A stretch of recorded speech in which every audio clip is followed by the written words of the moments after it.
parce que tu as voulu qu'il y soit pour en faire l'expérience. Donc si tu avais passé la clôture sans cette expérience, tu te serais trompé toi-même.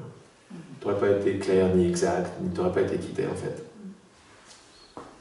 Tu serais revenu de toute façon pour faire l'expérience de cette idée-là, même si elle est fausse. Selon l'intensité, après c'est des histoires d'intensité. J'y crois vraiment, j'y crois moins. C'est que des intensités de croyance. Donc très très douce avec toi-même. T'es déjà arrivé. C'est ça la réalité, c'est que t'es déjà arrivé. Laisse le tapis du temps dérouler ton jouet. Au bon moment, au bon instant. C'est déjà ce qui se passe, hein. Moi je mets juste des mots. Merci. Mais cette peur-là, elle est classique. Elle est très classique, elle est là-dedans partout. En fait. La peur de tout ce qu'il faut en fait.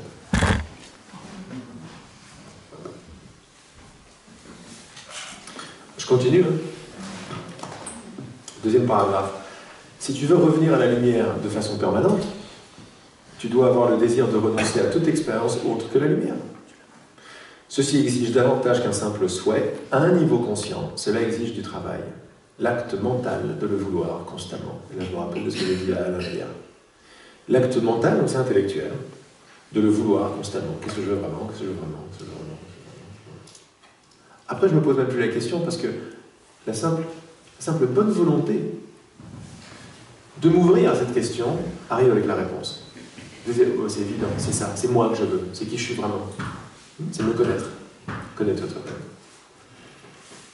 Donc, depuis le départ, hein, il nous parle de tu as exactement ce que tu désires tout le temps et les expériences que tu n'as pas encore, tu les attends encore parce que tu désires pas encore les avoir.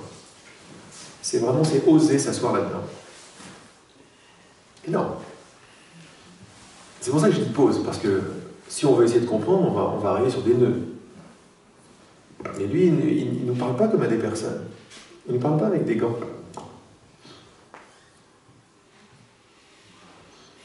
L'obstacle qui empêche de faire ce travail est la peur, mais celle-ci est en quelque sorte une plaisanterie, quand on la regarde depuis la perspective de la lumière, ou depuis le vrai désir de la lumière. En fait, la peur n'est rien en soi. Aussi ne peut-elle constituer un obstacle réel. La peur est simplement une pensée dans l'esprit, et on peut l'écarter grâce à la bonne volonté. Etc., etc.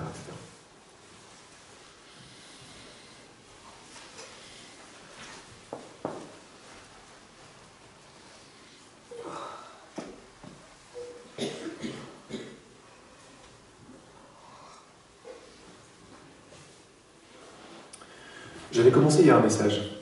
Enfin, commencer, plus que commencer, la façon la plus efficace, vous vous rappelez, avec les choix, le jugement et tout. Juste comme là, on a commencé comme on termine sur la bonne volonté, le vrai désir, qui est la fleur qui va ouvrir tout le reste. C'est compris que c'est comme ça que ça se passe. Ne travaillez pas sur la surface, travaillez sur la bonne volonté de la profondeur, qui va ouvrir une fleur dans le ventre, dans le cœur, dans le ventre, et après dans la tête. D'abord j'accepte, puis je comprends, pas l'inverse. D'abord j'envoie la graine, et puis je demande à l'univers de m'envoyer les pensées adéquates, les réalisations adéquates, les gens adéquats, les gâteaux à la pistache adéquats. Et donc, devenant des jardiniers intelligents, on se dit, bon voilà, tout ce que je veux une fois de plus, c'est augmenter mon vrai désir. Point final. Parce que j'ai vu qu'il était beaucoup plus profond que même ma croyance ou ma compréhension de ce que désir voulait dire. Il y a une force en dessous qui est juste énorme. Alors la façon la plus efficace d'augmenter ton désir de t'éveiller est d'être conscient de l'ego sans jugement. Encore une fois, le jugement ne te permet pas d'être conscient. Souviens-toi de cela et tu perdras le goût du jugement. Et élargissez même votre définition du jugement. Le jugement, c'est une décision. Quand je décide de quelque chose, je viens de juger que cette chose est réelle, mérite pas, etc. Quand je choisis entre deux options, je juge. Quand je juge, je fais le choix, jusqu'à présent inconscient, de ne pas voir. Parce que croire n'est pas voir. Juger n'est pas voir. Juger, c'est notre définition de l'esprit, c'est couper le Fils de Dieu en morceaux. Alors ça fait mal quand on voit ça, et c'est fait pour, mais c'est également notre expérience. Notre expérience, chaise, table, espace, moi, vous, etc. Tout est découpé. Tout est découpé. Tout est découpé. Eh bien, tout est découpé, tout est défini, découpé, classé. Or, quand tu réalises ce que t'es, quand tu vois ce que t'es, je te dis, tu peux rien faire avec. Tu peux pas te définir, tu peux pas te couper, tu peux pas te donner de contour parce qu'il n'y a pas de contour. Et à partir de là, tout ce que tu vois va changer. Les contours vont devenir de plus en plus flous. C'est-à-dire de moins en moins importants. C'est comme si on voit ou la forêt ou l'arbre. Et quand on voit la forêt, chaque arbre commence à luire d'une lumière magnifique, de la lumière de son appartenance à toute la forêt. Quand je vois le tout, chaque partie fait partie du tout. Et moi je me sens bien parce que je me sens plus séparé. Je me sens connecté à l'univers. Je suis fils de l'univers et l'univers tout entier. Parce que j'ai choisi de regarder comme ça. Juger, c'est l'inverse. C'est dire, c'est séparer un objet de façon tout à fait optionnelle. C'est optionnel de juger. De sortir un objet, ça peut être juste scientifiquement pour l'observer de façon particulière, mais on a rendu cette expérience réelle. Et maintenant, les objets existent à part entière, eux-mêmes. Et on a oublié l'espace. On croit que l'espace est mort, en fait. Toutes nos méditations ont à voir avec, regarde, respire l'espace. L'espace est toute intelligence, est toute connaissance. Respire ça. Il n'y a pas d'espace mort entre cette chaise et l'autre. Il n'y a pas d'espace mort entre toi et moi. Il y a une illusion de perspective. Cette illusion de perspective est rendue disponible grâce au jugement. Le jugement sert à nous différencier.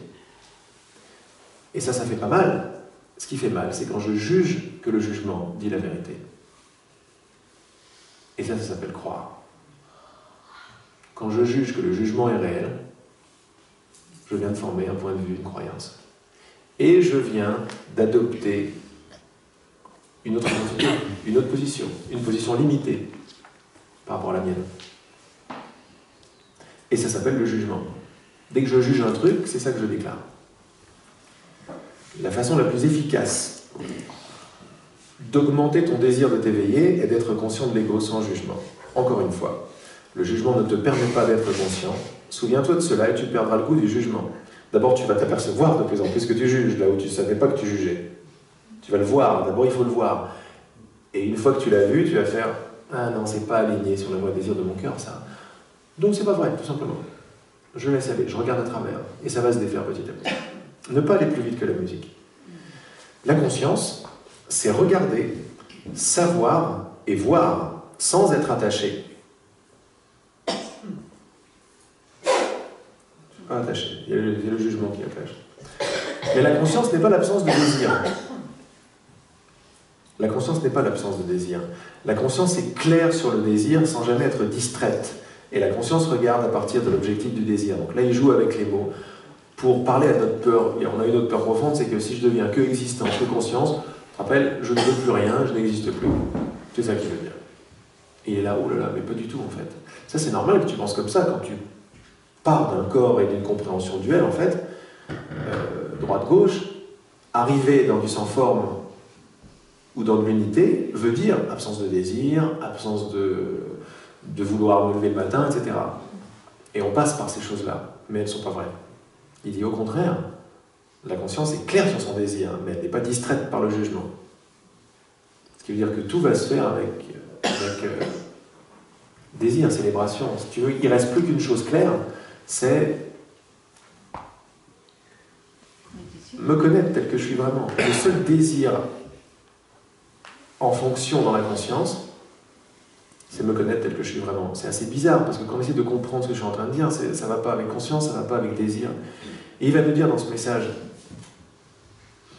la conscience sans conception intellectuelle de ce qu'est ce désir, est ce désir. Vous voyez, ça ne veut pas dire grand-chose, mais c'est une force. C'est le désir de me connaître vraiment. Regarde. La conscience est claire sur le désir sans jamais être distraite, et la conscience regarde à partir de l'objectif du désir. De cette façon, la conscience, sans effort, dirige toute chose à travers le désir. Ceci n'est pas un effort d'attention, bien que tu puisses utiliser l'attention pour t'aider. C'est simplement la puissance tranquille de la conscience qui est consciente, sans la distraction aveuglante du jugement. Mais quand il parle de conscience, il parle de nous. Et nous, on est aveuglés parce qu'on a joué au désir du jugement. Et maintenant, c'est tout ce qu'on voit. Et maintenant, on rentre à la maison en reprenant le pouvoir. Non, la conscience dirige tout, toujours par l'objectif de mon cœur. Qu'est-ce que je veux vraiment va diriger ma vie, va diriger mon éveil. Ça se fait tout seul, c'est ça qu'il est en train de nous dire, ça se fait tout seul. Plante la graine et ça va se faire tout seul. La conscience est la voie à suivre pour augmenter ton désir de t'éveiller. Parce que la conscience est pure conscience du désir sans distraction. Tous ces mots ont pour but, on ne va pas rentrer complètement dedans, mais tous ces mots ont pour but de vraiment de faire tracer la route tout court, en pause, si vous voulez, sans rajouter quoi que ce soit. Qui je suis vraiment, c'est tout ce que je veux savoir. Toute mon expérience va me permettre de réaliser encore plus ce que je suis vraiment. Mais il y a un truc qui dit dans ce message qui est juste magnifique, dont on a un petit peu parlé tout à l'heure. En vérité, comme on te l'a déjà dit, le Fils de Dieu a un unique vrai désir, c'est le désir de connaître le Fils de Dieu. C'est le fameux « connais-toi toi-même ». Et donc ce désir ne s'arrête pas, si vous voulez. Si vous préférez, Dieu fait l'expérience de lui-même, à travers son Fils, qui est toujours une connaissance de soi et une découverte de soi. C'est totalement mystérieux, ça nous dépasse total. Mais c'est toujours plus de moi que je vais découvrir. En ayant moins de moi image, j'aurai plus de moi réalité, plus de ce que je suis, parce que je deviens de plus en plus large, plus en plus large. Mais ça ne veut pas dire que je dois absolument manger la pistache. Il ne faut pas confondre les niveaux. Laurent, j'ai envie de partager un témoignage que j'ai vécu cette nuit et qui semble participer à la manifestation de tout ce qui se passe maintenant. J'ai envie de venir sur la chaise pour la bonne et simple raison que pendant la nuit, ça me foutait un peu les boules. Très bien, excellent, on adore ça.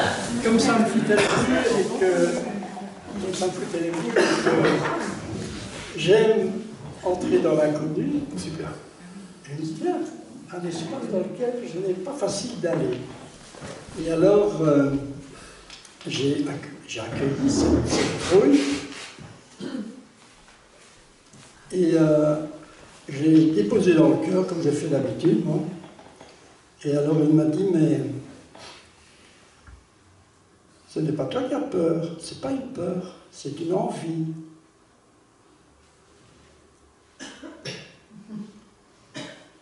Donc ça venait de l'histoire d'hier, peur de ne plus manger, peur de disparaître, tout ça.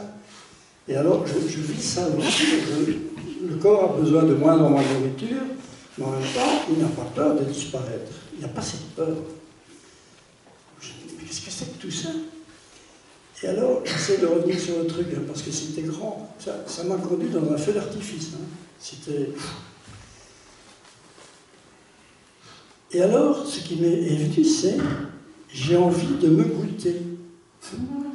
Et donc, ça revient à ce qu'on vient de dire, c'est la vie qui se crée, qui a le désir de se vivre, de se goûter, de toutes les façons, en mangeant.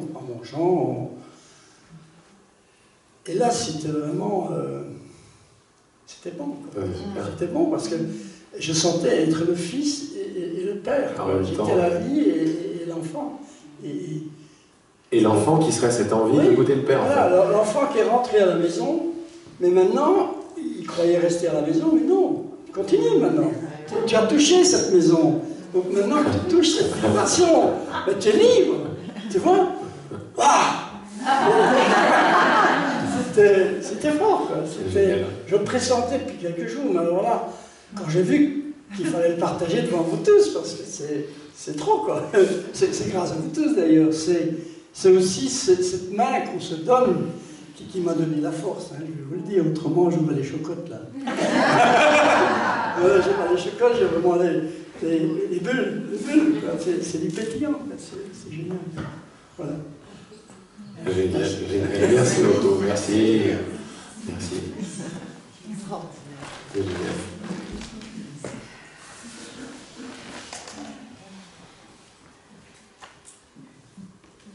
Moi je crois que c'est le meilleur mot de la fin.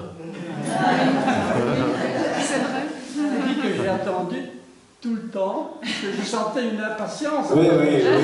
Alors j'ai dit, mais Jean-Marie, qui est-ce qui est impatient? La vie n'est pas impatiente. Laisse faire l'enseignant qui mette le point final. Exactement. Et même moi, quand je suis rentré dans lire un petit peu plus, je sentais que c'était pas tout à fait juste pour moi. Mais qu'est-ce qui se passe?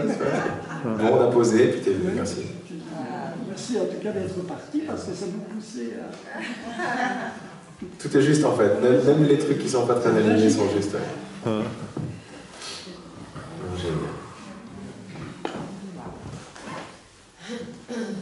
Maintenant. Maintenant. Maintenant. Maintenant. C'est très beau. C'est bon ça, hein? Waouh. Je ne suis pas sûre que ça vienne de moi. Ça vient de tout le monde. Ça vient, bien sûr. Ça vient de nous. Maintenant, c'est génial. L'amour est tout de suite. Génial.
Saint-Esprit, beaucoup de gratitude, merci beaucoup pour tous les cadeaux. Merci de nous guider. Merci d'être toi-même le cadeau, le présent. Le présent qui guide tous nos passés, tout notre présent et tous nos futurs vers plus de toi, plus de nous. Merci d'ouvrir nos cœurs de plus en plus.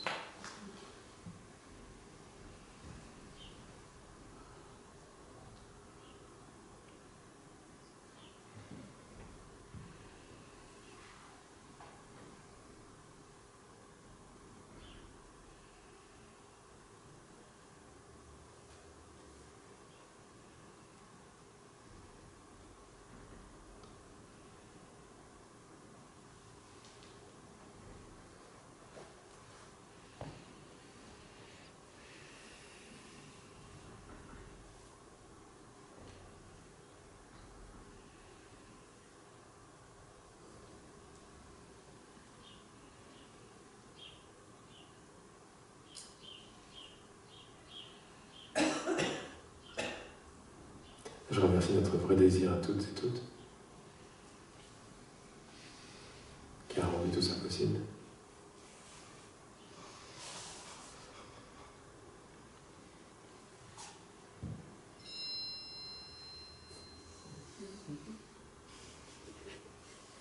Je remercie Marcelol, les montagnes,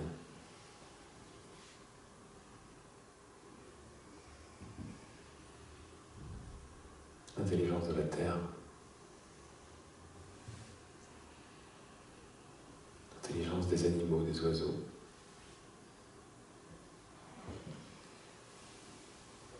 l'intelligence végétale,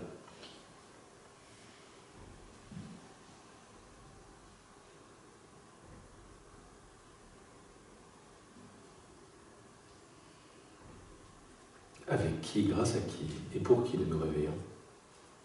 Tous ensemble, on ne peut pas s'éveiller tout seul. Je remercie tout particulièrement le cercle que nous formons.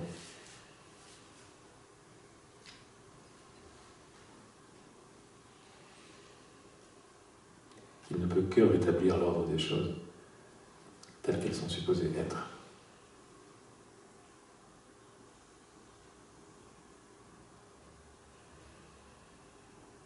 Je remercie tous nos guides,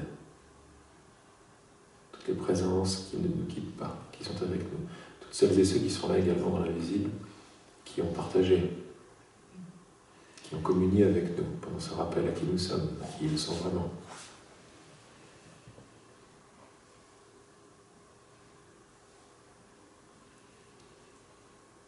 Je remercie tout particulièrement nos êtres réels, tout ce qui est à l'extérieur de cette bulle, qui nous aime, qui nous guide, qui nous insuffle de toute cette sagesse, toute cette douceur, de tout ce pardon.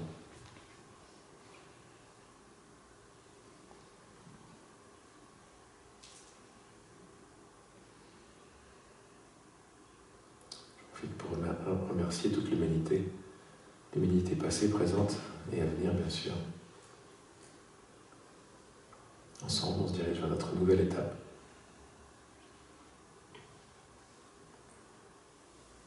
Comme les enfants, les princes et princesses nés du même père et de la même mère.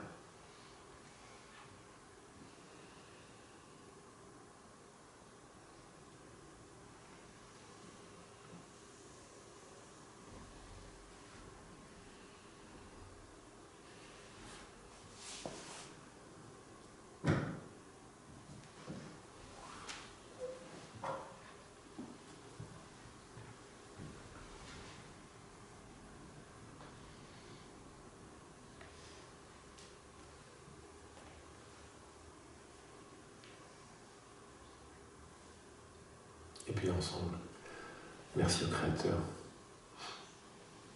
de ne pas s'être planté quand il nous a créés.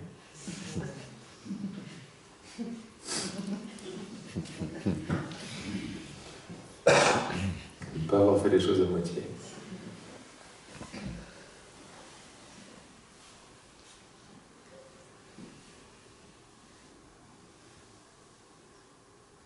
Merci à Véronique et à Anne-Marie. Merci C'est votre vrai désir qui a guidé tout ça.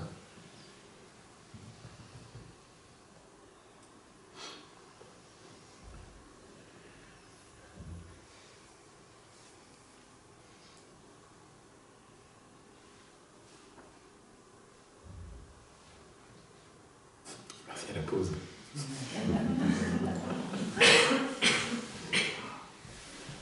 Ah voilà, je crois qu'on peut faire une pause maintenant. Merci. Merci à vous tous.